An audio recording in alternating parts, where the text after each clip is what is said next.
Lucas Vogt aqui, fotógrafo, designer e filmmaker. Agora, de outro ponto de vista, e sempre em boa companhia, para uma troca real e divertida sobre as conexões da vida. Falando sobre os bastidores que quase ninguém conta por aí, mas que você precisa e quer ouvir. Qualquer coisa, me conta nos bastidores. O convidado de hoje é sonhador, resiliente, pai, esposo, fundador e CEO de uma marca que eu admiro muito. É apaixonado por sua família, inspirado por pessoas e dedicado ao trabalho. Hoje veio contar um pouco sobre a sua experiência em empreender. Ele é Vinícius Balatori. Muito obrigado. É um prazer estar aqui com você, bater um papo. Estou super feliz que você aceitou. Legal, vamos lá. E queria que você se apresentasse para quem não te conhece. E contasse um pouquinho. Bom, sou Vinícius, né? Como você disse aí, fundador e CEO da Antolier.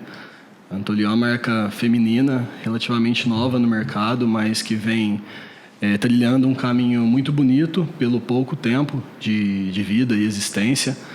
Sou filho de calçadista, então já tenho isso no DNA. Já há muito tempo, desde novo, sempre tive contato com calçado, sapato, carro bagunçado, cheio de sapato no porta-mala. Então, isso para mim foi uma coisa que, ao longo da vida, construí de forma muito normal, sabe? Bem natural. Bem natural, encaixou em mim. Passei por outros setores da vida, voltei a atuar com calçado, trabalhei com meu pai durante uns 12 anos, mais ou menos, e há 4 decidimos aí fundar a Antolier, eu e minha esposa junto. Um pouco assim, falando mais no âmbito profissional, né? No âmbito pessoal, sou realmente sonhador, resiliente. Sou uma pessoa que acredito ser de bom coração, pelo menos é o que todos que estão próximos de mim dizem isso. Com toda certeza. Um pouco disso, acho que dá para trilhar um pouco mais aí no bate-papo de hoje. E eu achei super engraçado, Vini, que quando eu te mandei as perguntinhas pra gente formar a pauta, você me falou que é ariano, mesmo acreditando muito em signo. Eu fiquei tipo, meu Deus, não parece. Porque você é tão tranquilo. Eu sou ariano, eu sou tipo, né, mais intenso, nervoso, assim, muito denso às vezes. Falei, meu Deus, não parecia. Ariano nunca pra mim. Eu falei assim que até eu não entendo, né? Então eu não sei se ariano é tranquilo, se ele é animado, como se é nervoso, o que é, bem... não entendo, acho muito interessante. Inclusive, tinha um amigo que ele buscava entender para pegar as mulheres, vamos dizer assim. Então, ele estava com uma ariana, ele sabia... As táticas. As táticas, exatamente, de conquistas, né? Vejo muito se discutir sobre isso, mas nunca me aprofundei. Então, não tenho... Não desacredito, mas também não acredito. E Sim. Talvez pouca curiosidade em debater, em conhecer um pouco mais. Não, sim. E eu fiquei, Bem tipo, legal. muito... Assim, gente, ariano? Ele é muito bom pra ser ariano. Mas, legal, Vini. Você contou um pouquinho, né, que seu pai sempre trabalhou na área calçadista e tudo mais. E foi por isso que despertou esse interesse, né, de continuar nesse segmento. Mas, para quem não conhece a Antolier... Eu conheço a história, acho muito legal, desde o nome. Então, eu queria que você explicasse como que surgiu naturalmente assim, o processo da Antolier até os dias de hoje. Assim. Vamos lá. A Antolier ela nasceu em 2021. O site foi pro ar, vamos dizer assim. Mas eu costumo dizer que ela começa a ser gerada há muito tempo atrás, né? Desde a minha formação pessoal ou propriamente profissional, como eu disse há pouco, vivenciar tudo o que envolve calçado dentro de casa com o meu pai, que sempre foi meu espelho, isso foi muito importante para esse desenvolvimento. Então, passei por algumas coisas, tive formação em marketing, na verdade não terminei nenhuma faculdade, mas estudei marketing na Unifran, estudei publicidade e propaganda na Facef e nunca tive essa acabativa, né? Mas a iniciativa de buscar alguma coisa foi ali que eu comecei a me descobrir um pouco mais de empreendedor. Comecei a trabalhar com eventos na época. Meu pai fundou uma empresa em 2010 ele fundou uma empresa. Ele já tinha tido outras experiências, mas quando éramos bem criança mesmo, da idade da minha pequena hoje, infelizmente a empresa não conseguiu seguir à frente, então literalmente ele quebrou, passou por umas dificuldades e depois eu vi ele se reconstruindo. Então, essa parte da resiliência sempre foi espelhado no que eu vivenciei, no que eu tive de exemplo dentro de casa, né? Então, trabalhei com ele desde 2010, no modelo tradicional de Franca, que todos conhecem, fábrica, indústria, vendendo para lojista. Um pouco antes da pandemia, eu cansei um pouco desse modelo de negócio que era atender lojista. Eu não gostava muito da área comercial, mas naturalmente eu fui sendo empurrado um pouco, né, no bom sentido da coisa, para dentro do comercial, porque eu tinha um relacionamento muito positivo com os representantes, com os lojistas. Mas era alguma coisa assim, que eu não queria pegar a estrada, eu não queria ir até os lojistas, poder fazer feira de calçado, por exemplo. Eu participei de algumas, e agora eu vou como cliente, né? Apesar de ter a produção própria hoje, mas eu vou para efeito de pesquisa, ver como que está o mercado, ver se surgiu alguma coisa nova e poder relembrar os velhos tempos também.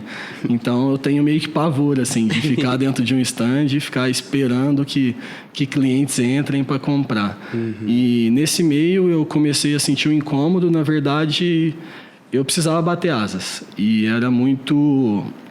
até complicado, tanto na decisão, foi uma das decisões mais importantes e difíceis da minha vida, que era deixar o legado ali, o trabalho que eu fazia em conjunto com meu pai, trabalhando para ele numa empresa familiar, e decidi empreender sozinho.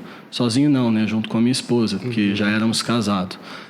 Então, foi um período de aceitação inicial dentro da minha cabeça, entender que realmente era aquilo que eu queria, mas eu até não tinha as coisas muito claras, o que eu queria exatamente. Mas eu queria bater asas e não ser o filho do meu pai. Então, assim, ela é o filho do Rui, né? Mostrar quem é o Vinícius. Mostrar quem era o Vinícius. Então, assim, que eu podia, sim, bater asas e construir alguma coisa de forma saudável, em colaboração com ele, né? Porque até hoje é o maior conselheiro que eu tenho de vida, o maior espelho que eu tenho. Foi muito difícil decidir. Até quando eu cheguei com a Isa e comentei com ela, estávamos em um momento só nós, e eu falei para ela que eu ia sair da Balatore, e foi assim, ela não acreditava o porquê. Só que o momento de contar para ela e pedir um conselho, isso já, sei lá, tinha passado 6 meses, 8 meses. E ela me apoiou muito na decisão. Depois fui contar para minha mãe quase bateu no meu pai, achando que tinha acontecido alguma coisa, mas não tinha acontecido nada. Realmente era esse desejo de bater asas e construir algo diferente. Ainda não tinha esse boom de internet no mercado. Lógico que existia alguns parceiros que trabalhavam com marketplace e tudo mais, alguns conhecidos. E até aí foi um período de transição e decisão em realmente vamos sair, né? Vamos sair, vamos montar o próprio negócio. Demorou cerca de 1 ano, mais ou menos, porque nesse meio veio pandemia, veio a gravidez da Isabela, né? Para contemplar isso e bagunçar um pouco a cabeça, será que essa é a melhor decisão? Porque lá, querendo ou não, tinha um emprego estável. Então, assim, não tinha preocupação se no dia de amanhã eu deixaria de ter aquele emprego. Apesar que sempre isso foi muito profissional, mas eu tenho comigo que eu era um ótimo profissional ali, que eu entregava, porque além do meu pai, ele tem um sócio, então sempre fui muito responsável com as coisas. Foi uma construção de profissionalismo mesmo, né? Eu lembro que no comecinho mesmo, lá em 2010, teve um carnaval que eu fui para Delfinópolis, e eu cheguei atrasado na segunda-feira, era mais ou menos umas 9 horas. E eu fui mandado embora para casa e perdi o dia na empresa dos meus pais, né? E isso diz muito, talvez, o Vinícius que se construiu, que eu sou hoje, né? Entender esse nível de profissionalismo que era necessário e responsabilidade. Então, decidimos montar a Antolier. O nome, na verdade, não seria Antolier, seria O Sapateiro, então enraizado que era isso no sangue, né? Mas eu aprendi que eu tinha que desaprender tudo que eu sabia para poder se reinventar nesse negócio chamado internet, em construir uma marca, em construir algo novo que realmente fizesse diferença. Daí veio a Antonella, nós tivemos a ideia de juntar o nome da nossa filha, que é a Antonella, com o Ateliê, que é onde os artesãos trabalham, e aí sim, surgiu o Ateliê em 2021, dia 15 de junho de 2021, nosso site sobre o POR. Isso é muito legal, eu adoro isso, porque é tanto carinho envolvido, né? É tanto amor, e ver a Antonella hoje crescendo e entendendo esse significado já, né? É muito, muito especial. E agora vai ter que ter um pro Vinícius, hein? É verdade, todo mundo falando, mas é complicado. Por enquanto eu não pensei em nada, não. Tô brincando, Vini. Ele anuncia no final do episódio, gente. Mas, pra você, agora, né, crescendo com a Ateliê, nesses 4 anos assim, quais são os maiores desafios, Vini, de empreender? Cara, os desafios são a gestão de modo geral, tanto de gestão de pessoas, como gestão de negócio, como desaprender e aprender a aprender novamente, né? Quebrar o ciclo que talvez você vivenciou até hoje e se dispor em novidades, em tecnologia e estudar. Os desafios de ficar um pouco distante da família em alguns momentos, porque você precisa focar um pouco mais, é uma responsabilidade muito grande. Um pouco disso, sabe? É complicado, porque é um universo, é um 360 que são várias frentes para você poder pensar. Então, acho que um empreendedor ele tem que ter uma cabeça mais tranquila. Eu sei que nem todos são assim, mas é aquilo de receber informação, poder sentir ela um pouco, refletir para a tomada de decisão. Às vezes eu já recebi alguns feedbacks, né, que eu demoro, às vezes, dar alguma devolutiva. Essa é uma deficiência que eu tenho que corrigir, que eu venho buscando melhorar cada vez mais. Mas é o meu perfil de realmente não tomar nenhuma decisão de cabeça quente. Não digo nem cabeça quente, porque dificilmente você vai me ver de cabeça quente. Mas uma decisão momentânea, né? Exatamente. Então é um pouco disso mesmo. Entendi, não. Eu acho interessante, porque eu tenho dificuldades, principalmente quando eu tenho que decidir alguma coisa. Lógico que o nosso trabalho é muito diferente do de vocês, mas às vezes tem algumas decisões também que são, assim, para o nosso dia a dia, para a nossa sobrevivência e tudo, que nem sempre eu sei o que fazer. E para me ajudar eu tenho o Vinícius, mas se fosse tudo por minha conta, eu acho que eu faria muitas coisas erradas, porque eu não tenho essa calma de processar e definir melhor, pensar com calma. Eu sou muito imediatista. Isso me atrapalha em muitos momentos da vida, né? Mas em muitos também ajuda, né? E é interessante você falar que você tem o Vinícius, eu tenho a Isa também, para efeito comparativo. Só que eu sou muito fechado, eu sou muito na minha. Ao ponto de, às vezes, não compartilhar talvez uma dificuldade, ou uma incerteza, ou uma dúvida que eu tenho sobre alguma coisa para tomada de decisão. Então, por ser um pouco mais resguardado, eu acho que isso contribui para que eu demore um pouco mais de tempo para poder ter realmente essa tomada de decisão. Né? Uhum. Entendi. E, bom, o primeiro passo que você diria para alguém que deseja empreender, seguir em busca de um sonho, qual seria? É a decisão. Eu acho que é a decisão. Que talvez seja mais difícil de ser tomada. Para mim, a decisão foi muito difícil, né? Porque sempre tive um ótimo relacionamento com meus pais, com meus familiares, e essa decisão ela poderia me custar algumas coisas. Então, custar a estabilidade que eu tinha, custar alguns relacionamentos que talvez pudessem deixar de existir com o tempo, ou propriamente dar um passo em falso enquanto minha esposa estava grávida. Então, essa decisão, ele é o ponto mais difícil, porque por mais que você pareça já estar decidido, você só tem certeza que está decidido depois que você toma a ação. Talvez também seria um ponto importante, né? A decisão sem a ação, ela nada mais é que você fica totalmente estagnado para poder seguir. Então, fico aí entre a decisão e a ação, mas de modo bem conjunto, seria um dos passos mais determinantes, assim. Eu lembro de quando eu decidi sair do meu trabalho como CLT, né, em 2022, para arriscar. Só que eu não tinha um plano, eu só estava assim, cansado, acho que das vivências, das experiências que eu estava tendo e insatisfeito do jeito que eu levava a vida, que eu não tinha tempo de cuidar do Lucas e de fazer coisas que eu gostaria. E aí eu simplesmente estava tentando aguentar. Aí minha ideia era aguentar mais uns 2 meses. Mas aí teve um episódio que não foi tão legal assim com uma colega de trabalho e me motivou a falar, não, acho que agora eu vou. E aí eu saí. E eu era muito quieto no sentido de visibilidade no Instagram mesmo. Eu não postava quase nada. Ninguém sabia quem era o Lucas, só quem me conhecia muito próximo. Então, eu não tinha o que eu vou fazer. Eu saí no finalzinho de fevereiro, ia ficar até março. Eu não tinha um plano. Qual que era o meu primeiro trabalho?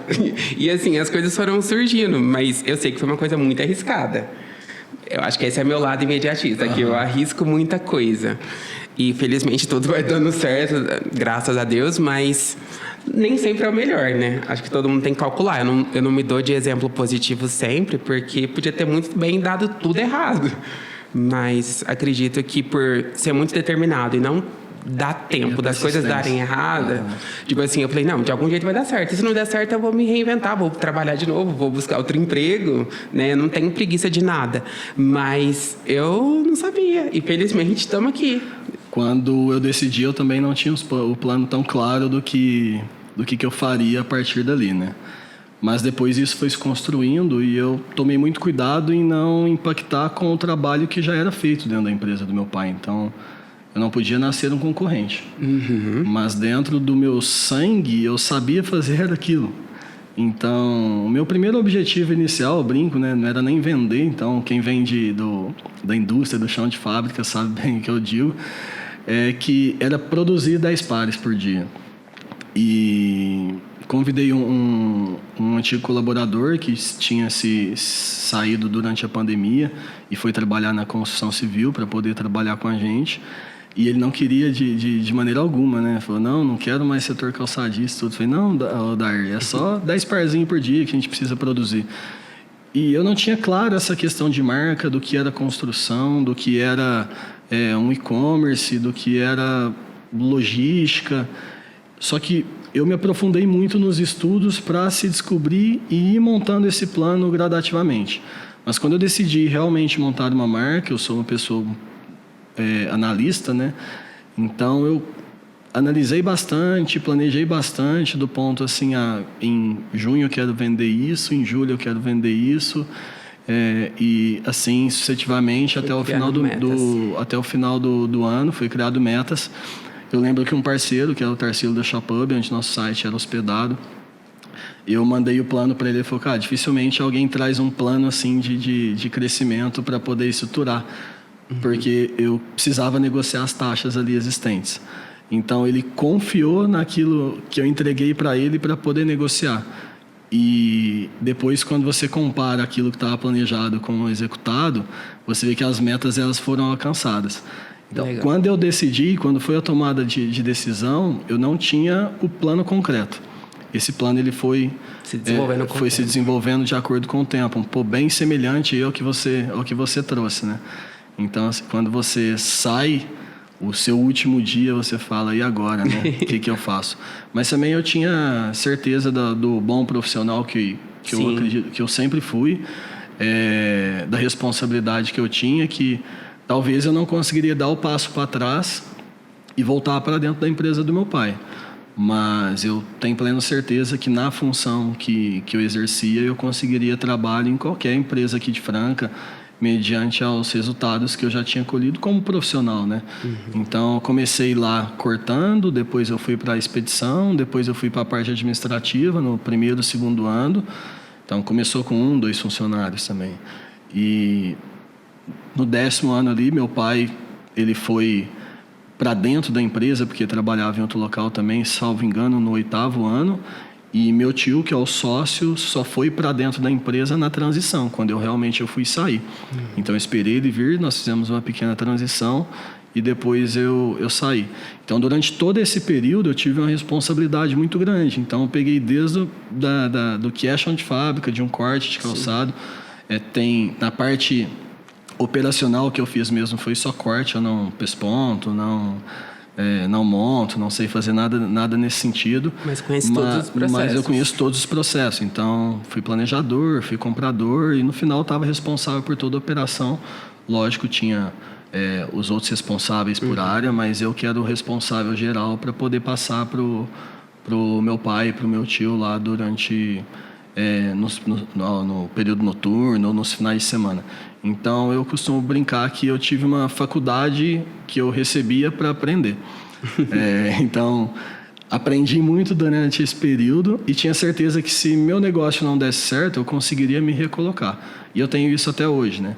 E essa questão de aprender, isso é muito forte dentro de mim. Eu sempre procuro aprender coisas novas. Primeiro, porque se a gente for conversar com qualquer profissional, eu não gosto de ser passado para trás. Então, tem muitos, principalmente no ramo digital, tem muitos profissionais que... tem uns que são ruins mesmo, mas tem uns que são bons e aproveita da falta de conhecimento da outra parte para poder ganhar dinheiro sobre a outra operação.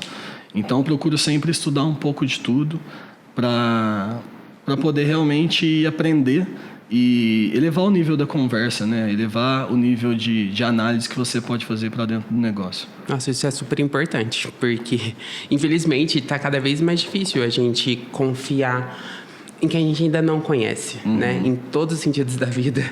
E eu acho isso essencial. Eu também tento buscar aprender e pesquisar um pouquinho sempre antes de algo, principalmente quando é relacionado ao trabalho, né? É verdade. E como é para você conectar o produto, a missão e o cliente? Um pouco difícil essa pergunta, porque apesar de conhecer um pouco de tudo, nós não somos especialistas em tudo, né? Então, eu diria que isso seria uma pergunta voltada para o marketing. Então, eu ia pedir a ajuda dos universitários agora. Gabi, você está ouvindo? Mas eu acredito que o produto ele é o primeiro ponto de encontro, assim, o ponto de desejo que gera no cliente, né? Sem ele, dificilmente a gente consegue gerar esse desejo e dar os próximos passos dentro de uma marca. Mas, ao mesmo ponto, ele é um item básico dentro de uma operação. Eu estava conversando com um conhecido, hoje você pega um produto da Antolier. Qualquer um produz, nós estamos em Franca. Então, assim, tem muitos profissionais excelentes, tem muitos profissionais melhor do que o Vinícius, tem muitas pessoas que têm a mão de desenvolvimento perfeita, qualidade de produto, tão bom quanto o que a Antolier faz. Então, eu diria que, apesar da importância dele, ele não é o suficiente para você poder construir algo perene, né? Ele é o primeiro ponto de contato. Eu acho que, vamos fazer um vídeo ali de um conteúdo, você faz conteúdo aqui para nós. Tem toda uma história de que precisamos contar por trás daquilo lá, mas não adianta nada a gente contar tudo sem mostrar o produto. Ao mesmo ponto que o produto tem que gerar o desejo para toda a composição de cena que vai ser criada e a pessoa se enxergar um pouco naquilo, né? Então, essa conexão entre produto, o desejo, o cliente, ele é um caminho que ele tem que ser trilhado. Tudo que a gente faz na parte de desenvolvimento é sempre pensando no cliente, mas também pensando na essência da marca, daquilo que nós somos e o que queremos ser. Porque, como eu disse há pouco, quando a Antolier nasceu, estava muito enraizado aquilo que eu trazia da empresa do meu pai. Então, o dinheiro, o capital para poder investir, ele era pequeno no momento. Então, não podia comprar muitas máquinas. Então, ficava limitado no produto que eu poderia produzir, naquilo que eu poderia produzir. Só que eu tinha muito claro o que a Antolier deveria ser. E nós conseguimos conquistar e chegar quanto a nível de produto, isso 3, 4 anos depois. Então, hoje eu olho para trás e eu vejo que aquilo que foi trilhado lá atrás, nós conseguimos quanto a produto. E a parte de comunicação, ela vem muito paralela a isso para poder encaixar. Você desenvolveu o produto, encaixou, gerou desejo e como vender isso da melhor forma, né? Para qual cliente? Quem são os clientes da Antolier? Então, são todas as perguntas para a gente poder desenvolver, mas, de novo, sem esquecer da essência daquilo que você quer ser. Porque, às vezes, se perguntasse para as clientes da Antolier de 2021, se um produto que nós estamos lançando hoje, inclusive, se aquele produto era adequado, ela ia falar que não era aquele perfil. Mas nós tínhamos muito claro o que nós precisávamos ser e o que queria construir. Então, em alguns momentos, você não deve escutar seu cliente. E esse é um ponto interessante de ser discutido, porque você não deve, a não ser que... você deve escutar ele, caso você queira manter perene naquele mercado que você está atuando. Mas se você quer mudar o perfil de cliente que você tem na operação, alcançar outras pessoas, você pode sim escutar, mas você não pode ter como verdade absoluta. Porque só quem está gerindo uma marca, ele consegue ter uma visão ampla e 360 para onde você deve ir. Sim. E eu acho muito interessante porque você falou que qualquer profissional daqui poderia fazer, mas é diferente, porque assim, não tem a mesma essência, o mesmo cuidado, a mesma forma de divulgação. Eu acho muito interessante a forma como vocês comunicam a marca de vocês. É algo muito natural e o natural está cada vez mais difícil nos dias de hoje, para tudo. A gente que trabalha criando conteúdo e tudo... Cada vez é tudo mais forçado, mais industrializado. E vocês mostrando os processos, que tudo ainda é muito artesanal. Aquela experiência com os clientes que a gente teve nesse ano foi super legal de ver a reação das clientes, né? Porque muitas delas nunca tinham visto um processo, né? E eu acho que muita gente que às vezes está assistindo também nunca viu, então é uma coisa muito legal de acompanhar. Foi tudo muito novo para nós também acompanhar esses processos, assim, foi com o tempo.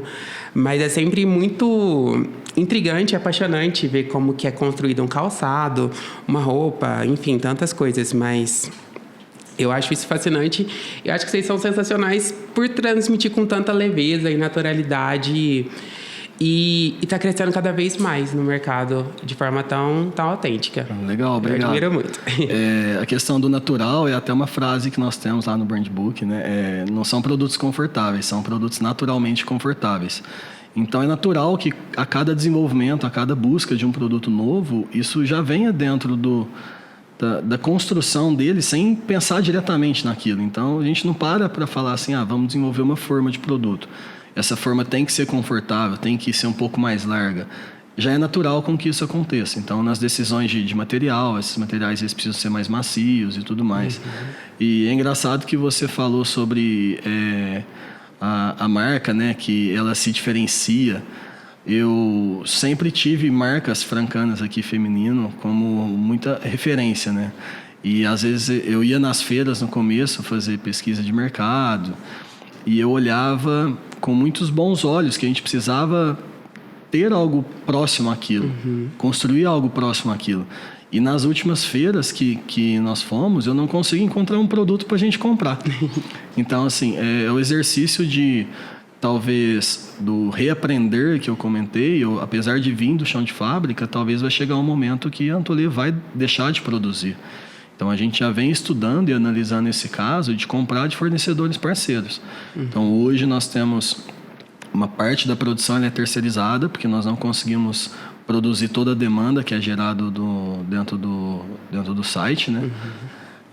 E o próximo passo seria realmente adquirir esses produtos. Mas é muito difícil achar, porque hoje está muito claro o que é o produto da Antolier. Então, um dos principais pontos de investimento de 2026 é trabalhar melhor o desenvolvimento, de nascer coisas mais naturais dentro da Antolier. Que máximo. E falando em marketing e atendimento, que foi um dos pontos que a gente pôde acompanhar de perto na visita, né? Foi referente ao feedback que as clientes deram, que eu também falei assim, não, é um ponto importante a gente comentar. E até vocês estão concorrendo ao prêmio do Reclame Aqui, né? Isso. Que, nossa, realmente é muito bom os dados. Eu não vou lembrar de cabeça tudo que a Gabi falou, porque minha cabeça é ruim, gente, não me julguem. Mas, com certeza, você deve lembrar um pouco mais do que eu. Mas eu fiquei tipo assim, caramba.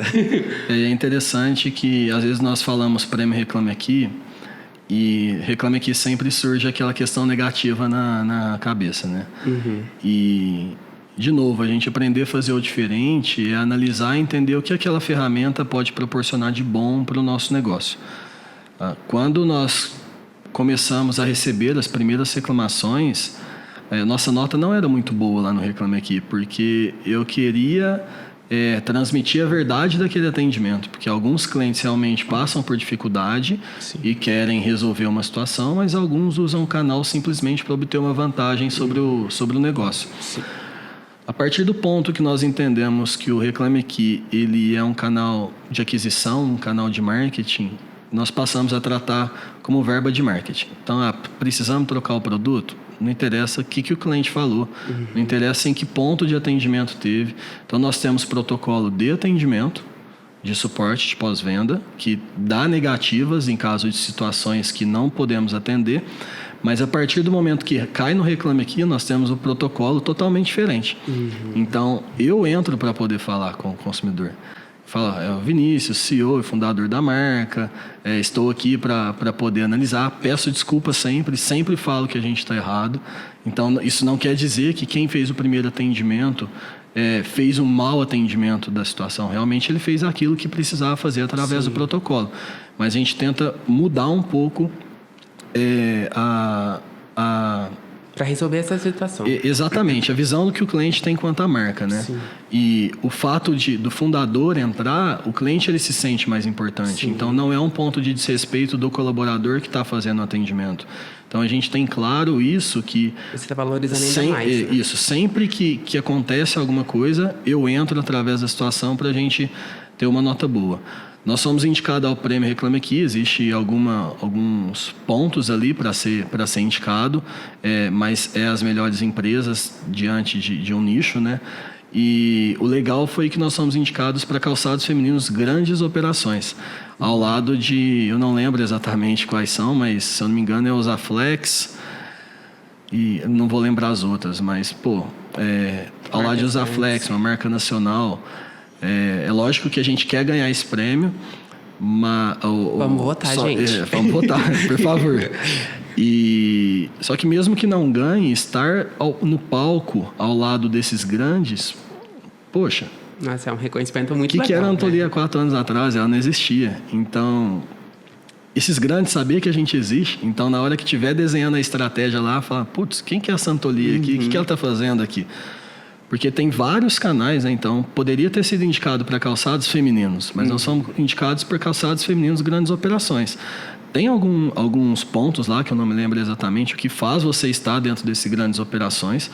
Eu acredito que tem alguma coisa a ver com o volume de acesso e tudo mais, e não propriamente só reclamação, porque nós temos reclamações, mas, por exemplo, nos últimos 6 meses nós não temos reclamações suficientes para ter o selo RA1000.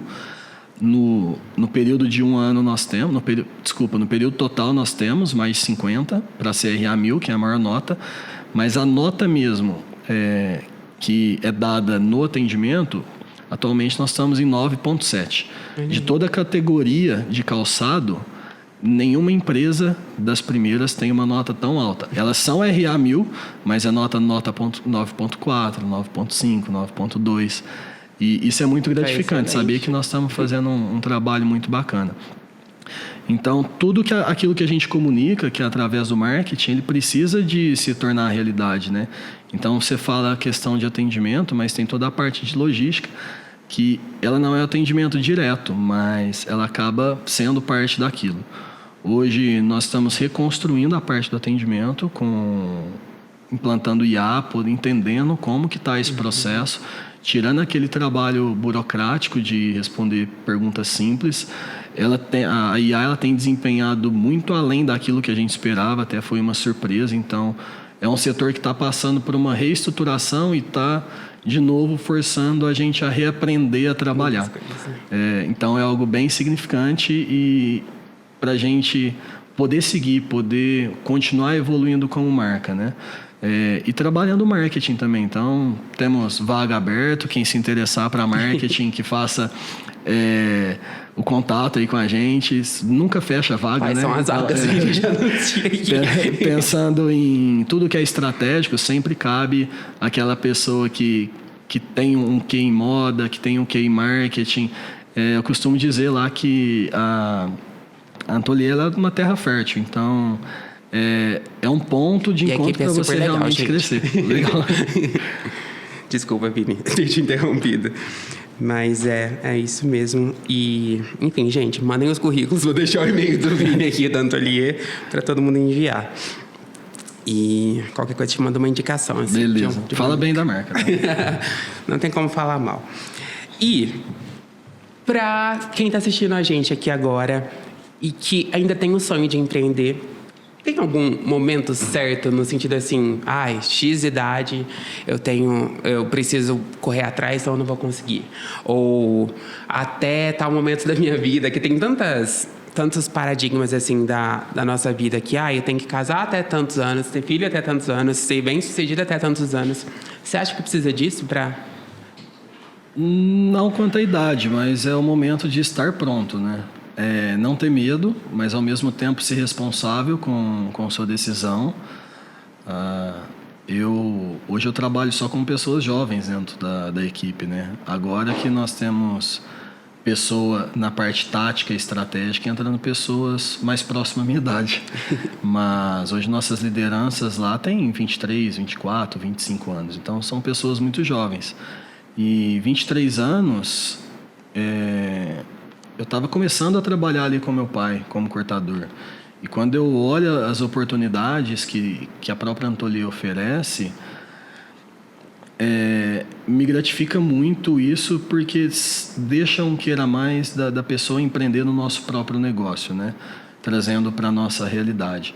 Mas num universo geral, é o momento que a pessoa se sente pronto, mas sempre com muita responsabilidade. Quanto mais novo você é, mais fácil a decisão. Porque, por exemplo, quando eu decidi por si só, eu estava me tornando pai. Então, era uma decisão muito difícil. Eu precisava sustentar minha família, né? Tinha um peso maior de responsabilidade. Tinha um peso maior, né? Uma responsabilidade maior. Enquanto você é mais jovem, isso não existe. Então, você pode arriscar mais. Mas, ao mesmo tempo, você, muito jovem... Você acha que sabe de tudo, mas na verdade você descobre que você não sabe de nada. Bem lembrado. Então, tem todos esses contrapontos. Isso não quer dizer que um empreendedor de 18, 19, 20 anos vai dar errado, da mesma forma que não quer dizer que um empreendedor de 50, 55 anos vai dar errado. Então, é o momento certo da vida ali de decidir, de estar preparado e poder se responsabilizar e cumprir com as suas obrigações. Show. É isso. Acho que com certeza alguém vai sentir isso no coração e vai entender o melhor momento. Obrigado, Vini. E tem um momento aqui que eu não lembro se eu tinha te passado, que é o Poucos Sabem. Você tem algum objeto que tem um valor sentimental, algo que você guarda com carinho, enfim, que faz parte da sua vida? Não. Eu sou muito desligado, assim, eu não sou apegado com o objeto. Eu sou uma pessoa muito tranquila quanto a isso, então não tenho nada. Poderia dizer que o que eu guardo assim com muito carinho é um pedacinho de papel, mais ou menos 7 por 7 centímetros, que foi quando a Isa estava grávida, pronta para ganhar a Antonella, que ela escreveu dia 12 de março de 2021. Foi um recadinho de boa sorte. Foi o primeiro dia que fisicamente eu estava no ponto que seria a Antolier futuramente. Nesse momento de desligar da empresa do meu pai, então foi próximo a essa data, dia 12 de março de 2021, foi quando eu começava a construir o site. Então era um recadinho de boa sorte, que elas estavam comigo, que a Antonella dentro da barriga ali pôde escrever junto com a mamãe, me desejando sorte. Que gracinha. Então eu tenho isso que eu guardo com muito carinho. Preciso fazer não é um porta-retrato que eu preciso fazer, mas algo Botar mais no acrílico, bonito, fica um tão acrílico, lindo, né? fica tão bonito. Eu já pensei em fazer isso, tá lá guardado. E de objeto, talvez meu escapulário, que eu uso aqui embaixo da minha camiseta. Sou uma pessoa que tem muita fé, sou católico, não frequento muito a igreja, a Isa me cobra muito. Conheci a Isa na igreja, em grupo de jovens, mas hoje eu vou poucos, né? Só que eu sou muito grato a tudo aquilo que acontece, então dificilmente eu peço para Deus por algo, dificilmente mesmo. Mesmo nos momentos mais difíceis, se é que eu passei algum momento difícil na minha vida, eu sempre procuro agradecer. Então, mesmo naquelas situações, eu agradeço por ter aprendido e por ter extraído algo positivo. Então, eu diria que são os 2 principais objetos assim que eu tenho Que você guarda com carinho. que eu guardo com carinho. Que legal, Vini. Gostei de saber. E tem algum perrengue, alguma história de bastidores, assim, que você lembra hoje e fala, meu Deus, foi uma loucura, mas que bom que deu tudo certo para compartilhar? Pode ser antes da Antolier, pode ser durante. Cara, difícil, hein? Perrengue. Cara, não sei se é bem um perrengue, mas eu já fui assaltado à mão armada. Meu Deus, que horror, Luiz. Isso é um horror. Eu acho que eu não falei aqui, mas eu produzi eventos aqui em Franca, né? Eventos universitários. E fazia algumas festas legais. Na época, nós fizemos um evento no clube de campo e a própria equipe de segurança, depois a gente descobriu, montaram um esquema lá que, quando eu e meu primo foi levar a pessoa que estava trabalhando no caixa até o carro para ela poder ir embora, eles chegaram armados, fizeram a gente deitar no chão e levaram tudo. Mas lá não tinha nada, porque como era no clube de campo, a gente não vendia ingresso mais antecipado, né? Então não tinha objetos de valores. A não ser celular, na época levaram cerca de R$1.000. É um perrengue assim que a gente olha para trás e vê que Jesus. é algo que na época foi um pouco traumático pelo fato de Susto, né? tem alguma gigante. coisa errada. Eu preciso de mudar a minha direção de vida, porque eu empreendia no ramo de eventos, né? Antes de ir para Antolier. Então, só que era algo muito perigoso, muito vistoso. Todo mundo sabe quem você todo mundo sabe onde você está, todo mundo sabe o que você faz. E aquilo, quando você é mais novo, te chama um pouco de atenção, mas a sua responsabilidade com a vida, ela é deixada um pouco de lado e depois você vai se reconstruindo novamente. Então, acho que foi o maior momento assim, de perrengue, não é algo engraçado, mas foi algo importante na minha vida para realmente falar assim, cara, não é isso que eu quero. Né? Não é isso que eu quero. Eu preciso de mudar. Eu preciso de mudar a direção da minha vida, eu preciso de buscar alguma coisa. E eu já estava na empresa do meu pai, né? Assim, era algo paralelo que eu rodava, mas que eu gostava muito, por sinal. Isso foi pouco antes de você estar prestes a sair da empresa do seu pai ou não? Não, foi bem antes. Comecei a trabalhar com eventos na faculdade, na FACEF, quando eu estava fazendo publicidade e propaganda. E eu acredito que em meados de 2010, mais ou menos, que foi junto praticamente com a empresa do meu pai. Eu lembro que um dos primeiros eventos que nós fizemos, chamado Boteco Boêmia, foi na Kizar House, era open bar de boêmia para mulheres a R$11. Gente. Foi dia 11/11 de 2011. Olha ele, gente, marqueteiro. E foi muito legal, cara, que aquela vez eu ganhei uma graninha, falei, putz, tem ouro nisso aqui, vamos trabalhar. E aí, eu acho que a gente foi pra praia e tal, falei, cara, olha, dá pra ir pra praia fazer evento, né? E aí eu comecei a realmente investir e comecei a construir alguma coisa, né? Gente, eu não sabia dessa parte sua de ter trabalhado com eventos. Muito legal, Vini. A gente fazia o Entorna Férias, que era bem conhecido aqui em Franca. Sim, esse nome eu lembro bastante. Essa era uma festa nossa mesmo.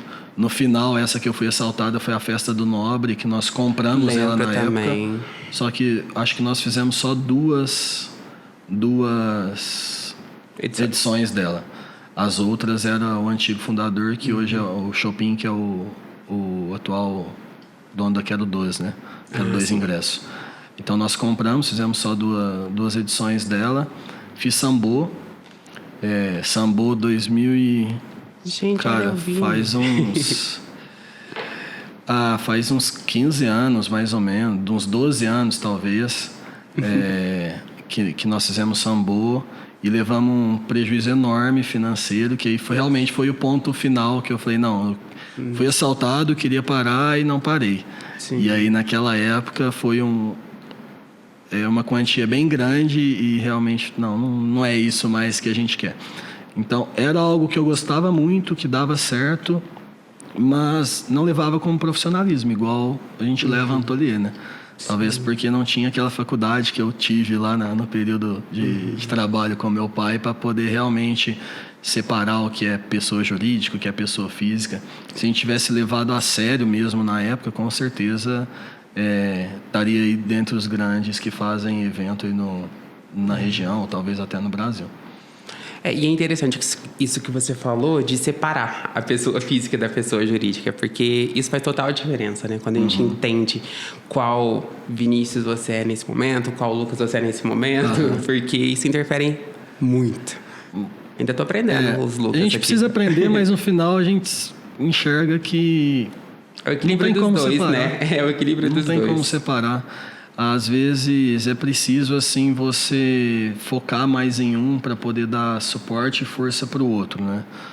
Eu passo isso dentro de casa hoje. Eu quero estar a todo momento com a Antonella, eu quero curtir minha esposa, mas a todo momento eu preciso estar trabalhando. Ontem a gente foi jantar com a minha sogra e aí eu desci o notebook enquanto estava fazendo lá as coisas, eu comecei a trabalhar, né? E aí a Antonella vem, ela quer ficar brincando, e ela falou, papai, você só trabalha até na casa da visita dos outros, né? Não é na casa dos outros, até na casa da visita dos outros. E isso ao mesmo tempo, assim, que isso dói um pouco. Porque explicar para ela o porquê talvez está um pouco mais incisivo nesse momento, uma criança nunca vai conseguir entender isso. Então a gente sabe que para mim proporcionar o maior conforto para eles precisa ser um pouco mais incisivo nesse momento, ter mais foco para poder colher depois junto à minha família. Sim. Mas ao mesmo tempo você pode perder os melhores momentos, aqueles que nunca mais voltam. Então é uma bagunça ali na sua cabeça em decidir o que fazer e como fazer. Então realmente é muito difícil você separar. Quando você fala em dinheiro, né? Eu tenho meu salário, pessoa física. O que roda aqui na empresa é pessoa jurídica. Isso é mais fácil. Você abre 2 contas lá, realmente você consegue. Mas no dia a dia mesmo é uma coisa muito complicada de se fazer. E agora a gente tem umas perguntinhas finais. Vamos lá. Preparadíssimo? Se você não trabalhasse com calçados, você agora tem que tirar festas também. Talvez trabalharia na área de marketing. Quando eu fiz faculdade, estava fazendo faculdade, trabalhando com meu pai, eu fiz um processo seletivo no consórcio Magalu. E no final ficou só eu e mais um que estudava comigo, ele que passou, muito inteligente. Talvez se eu tivesse passado naquele processo seletivo, eu não estaria trabalhando com calçados, porque uma empresa como Magalu, possivelmente eu tinha construído carreira lá dentro, né? Sim. Então, marketing, uma jornada talvez diferente, né? E quando você escuta Antolier, qual que é o primeiro pensamento que vem na sua cabeça? Orgulho. Último filme ou livro que você assistiu ou leu? Eu quase não assisto filme, gosto de ouvir bastante podcast.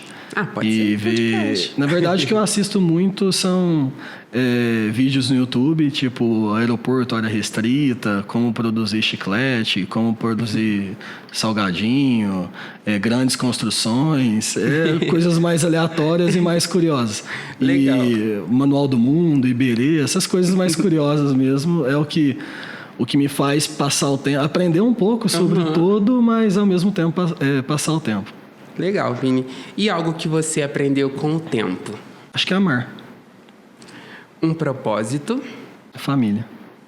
Se a sua personalidade fosse representada por uma cor, qual seria? Preto ou branco, neutro. O lookinho dele, gente. Um lugar que tem o seu coração, Vini? Sem ser muito profundo, Delfinópolis. Adoro lá. Família da cidade da minha esposa, da família dela, na verdade, ela é de Franca, da Isa. E é um lugar muito aconchegante, Minas Gerais, então gosto muito da cidade, gosto muito de estar com o pessoal lá, mas, claro, nossa residência, nosso lar e a própria Antolê, né? Às vezes a gente passa lá, final de semana, a Isa fala que eu preciso pelo menos sentir o cheiro. É verdade, ela já comentou isso, que você vai até no domingo, se deixar, né? E um conselho que você gostaria de ter recebido no começo? Acredite em você. Era algo que eu pensaria também, sabia? Porque às vezes a gente duvida muito, né? Exato. Qual o sinônimo de sucesso para você? Construir respeito, harmonia, parceria com quem está ao seu lado. E deixar um legado. Em um futuro próximo, eu... Vou ser pai. De novo. Do Benício agora. Do Benício. Uma inspiração. Meu pai. Um possível erro que virou um acerto. A Antolê. Todo Poderia mundo ter precisa... sido um erro. Nunca, né? Eu acho que desde o propósito, o significado que ela já teve desde o início, não tinha como, né? Mas todo mundo precisa conhecer. É bem profundo essas perguntas, né? Você já gravou comigo, você sabe que eu embanano exatamente essa hora e a gente precisa ficar esperando 30, 40 minutos para poder responder. Todo mundo vai esperar junto. É? Beleza. Mas o lado humano do Vinícius, o lado que sempre busca algo melhor das pessoas, que sempre busca enxergar, dar oportunidade, viver. Eu sou uma pessoa que gosto de dar oportunidade, de poder oferecer e devolver aquilo que foi me dado. Eu tenho uma sorte muito grande, soube aproveitar a sorte de tudo que eu estou construindo até agora. Então, para aqueles que não têm a mesma oportunidade que eu tive na vida, eu gosto de proporcionar isso de alguma forma. Então, eu acredito que todos poderiam conhecer esse lado. Legal, Vini. E para a gente fechar, algo que vai além dos bastidores para você? Acho que viver a sua vida como ela ela não deve ser vivida só nos bastidores. Ao mesmo tempo, acho que você não precisa estar a todo momento em frente a uma câmera, apesar que a gente está aqui contando tudo que é da sua vida. Então, seja você mesmo, procure ser melhor a cada dia que passa, procure aprender com os erros, procure oferecer para o outro aquilo que você tem e o outro pode ser que até tenha, só que ele não tem aquela visão. Então, entregue essa visão para a pessoa, seja um construtor de sonhos junto com os outros, uma terra fértil para poder multiplicar conhecimento, para poder multiplicar carinho, multiplicar amor. Acho que é isso. Lindo, Vini. Muito, muito, muito bom. Obrigado. Obrigado. E você gostou do suco? Gostei. Você tomou de caju? De caju. Gente, é lá de Jericoara, Sucos e Amor. Eles estão apoiando nosso podcast. Falei antes aqui que caju me lembra a infância, né? Minha mãe cuidava de mim, ficava doente, virose, então ela comprava o suco de caju e eu digo que tem sabor de infância. Então, dificilmente eu compro, mas todas as vezes que alguém me oferece, eu sempre falo, saborzinho de mãe, né? Nostálgico. Muito bom. Obrigado, viu, Vini? Obrigado. Valeu. E aí, Vini, ficou bom? Muito bom. Desculpa qualquer coisa. Posso respirar. Eu também. Eu tava assim, não posso coisar esse nariz de jeito nenhum. Vai ficar feio demais, barulho.